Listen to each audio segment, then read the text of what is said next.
What is up, all my chosen ones? Jazz Roy is back now, guys. It's been a very interesting month of November, especially for the Dino token, scraping an all-time high of 6.5 million plus in market cap, currently sitting at a solid floor level of roughly near the 3 million range. People are still up significantly as we're trading sideways in Dino from the early ones that bought in right down here, which was no longer than the span of 2 weeks ago. Let's get into what they got.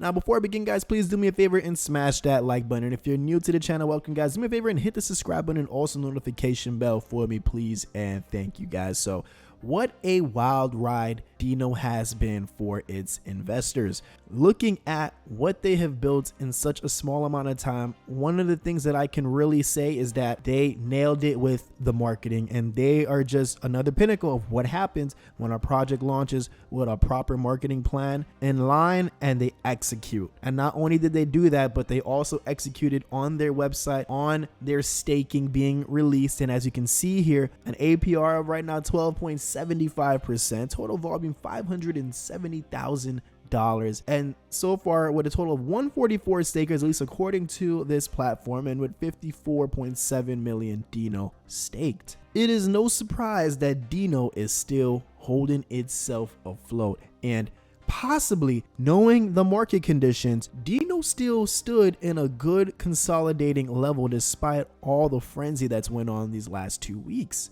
especially launching at the spark of the whole FTX collapse. Very impressive, and you gotta give credit to where it's due, guys. Now the next question is, where are these guys bound to go once we see that bit of a relief rally that it looks like we're slowly entering into in the markets to possibly close the year off? Now, we have already broke almost at 3 cents at the highest point. Currently, here we are trading at just less of a penny, an eighth of a penny to be exact.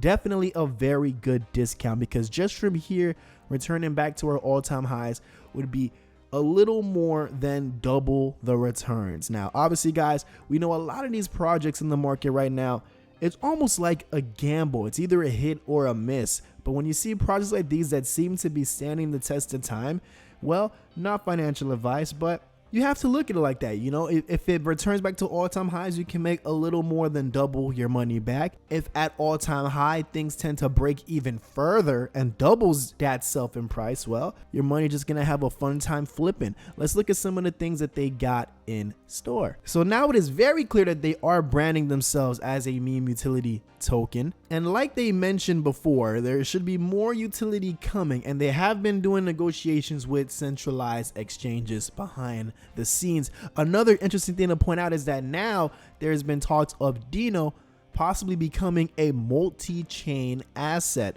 so now hinting towards having a BSC side for some investors to get a piece of the pie, because that type of volume that we saw on ETH is just, it was crazy, man. Like it left my mouth open. I couldn't believe it.